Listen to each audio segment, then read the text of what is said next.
They're the toughest defenders of Earth, but only one can be the ultimate badass. Let God sort him out. Welcome to WatchMojo.com, and in today's duel, we'll be pitting two of the biggest FPS stars of the 90s in a shootout to end all shootouts.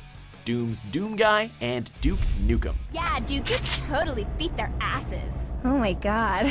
For this list, we're basing our decision on a variety of factors and trying to give an honest assessment of each individual's strengths and weaknesses. This duel isn't based on cultural success or fandom, but rather who would win in a physical fight based on their respective personalities and versatility. Round 1, Strength and Endurance. This is too easy. We think it's safe to say that these two men have enough strength and endurance to go around. They both battle supernatural monsters, which for sure takes quite a bit of guts, and they're often so determined in their missions that they would go to hell and back to defend Earth, which in Doomguy's case he actually did. The Doomguy is terrifically strong. He often grins when picking up weapons, indicating that he'd probably be more than happy to put a few bullets into Duke. And when taking damage, he grimaces in anger rather than in pain, which means he could probably take pretty much anything that Duke could throw at him. He also never backs down from a fight. Compared to the gigantic forces of hell he's had to battle, Duke seems like a walk in the park. But that's not to say that the Duke would just take it. He's an enormous man, standing 6'4" and apparently able to bench over 600 pounds. Doomguy would probably look like a flea on his shirt to him. He can easily defeat alien monstrosities with his hands alone, and do so with gusto. I mean, his infamous field goal comes to mind. It's good. Then again, if Doom 2016 proved anything, it's that our favorite Space Marine is definitely a hands-on type of dude.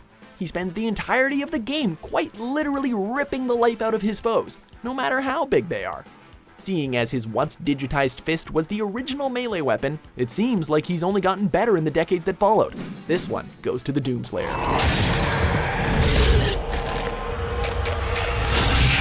Round 2, Weapons. To defeat supernatural forces, you're gonna need some weapons, and these boys have them in spades.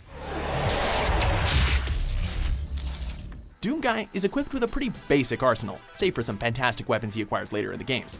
His arsenal is mostly comprised of shotguns, pistols, and machine guns. You know, typical Mars soldier stuff. However, he does come across some pretty powerful stuff in his travels, like plasma rifles, a chain gun, and the BFG, which definitely packs a wallop. But it's also very limited in ammunition. Either way, any of these weapons could be enough to obliterate Duke on the spot. Which isn't to say that Duke doesn't have a pretty powerful arsenal himself. He also packs the basic weapons like shotguns and machine guns, but he also acquires many unique and very powerful weapons in his travels. Some of these include the Shrinker, a gun which could shrink the Doomguy down to pipsqueak status, and the Devastator, a terrifyingly named weapon from the secret labs of the Pentagon, which fires incendiary rockets like a turret.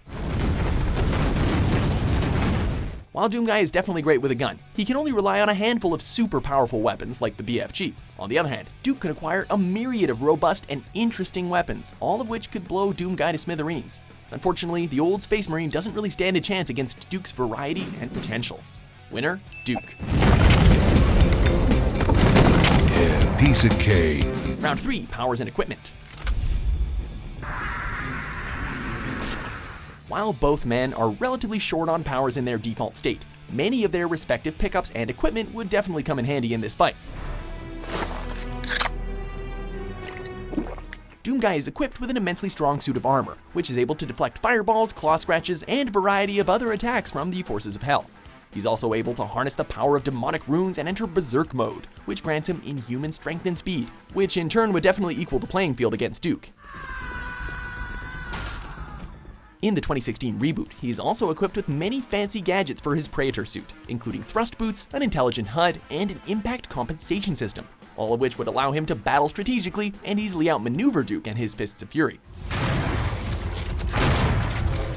Many of Duke's powers, while still advantageous, are easily matched by the Doomguy. His jetpack only allows him to move vertically, which seems a little useless given Doomguy's pinpoint accuracy and respective thrusters. His use of steroids, which allows him to move faster and punch harder, are equal to Doomguy's berserk mode. And while beer makes him more resistant to damage, it also can get him drunk, which would be a huge disadvantage in a fight, especially when Doomguy's own suit of armor easily outperforms any resistance that beer can grant Duke. Finally, Duke has the Hollow Duke, a tool which projects a hologram to confuse Duke's enemies. But we think that Doomguy would be smart enough not to fall for that, especially considering Hollow Duke's robotic voice and stationary appearance. It I'm here to is. chew bubblegum and kick ass, and I'm all out of ass. That's not to mention, Duke doesn't wear armor for a really stupid reason. Power armor is for pussies. Well, okay. Aw, come on, Duke. The guy wears armor for a good reason. Self-conscious machismo is no match for layers of heavy protection. Winner, Doomguy. Round 4, Versatility. Both men love their guns, but who is more versatile with their abilities? The Doomguy obviously knows a ton about guns, as he can perfect any weapon that he acquires. And he can pick up and quickly learn how to use more scientific weapons, indicating a strong knowledge of weapons and weapon systems. As mentioned before, his suit grants him various accessories which would certainly help in battle, and the demonic runes add an interesting dynamic to the fight. He is also able to learn new skills by collecting tokens, signifying his ever-increasing skill set, something that would definitely come in handy against the stagnant Duke. Duke is also definitely a weapons master, as he can easily pick up any weapon and learn the mechanics within seconds. Hint, you press click.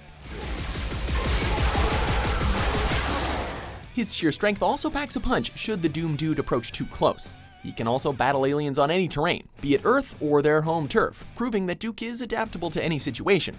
However, his lack of special abilities really hinder him in a fight against Doomguy.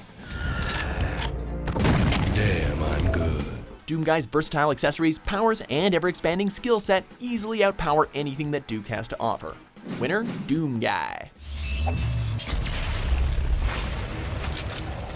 Round 5, Experience. What about the game, Duke? Was it any good? Yeah, but after 12 years, it should be. There is no denying the impact that Doomguy's past would have on the fight. In the recent entry, it's discovered that Doomguy is known by the forces of hell as the Doomslayer, a legendary warrior who was once in an order of knights called the Knight Sentinels who protect their homeland from demonic forces. It's clear that the Doomguy's past is riddled with violence and expertise, as the forces of hell are literally afraid of him.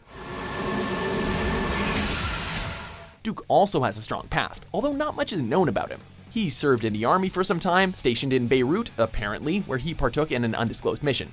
He's also traveled back in time to take out aliens with the weapons of that period, but he's also bummed around for 12 years between games, opening casinos, and fast food joints. It's clear that Duke's mind is elsewhere.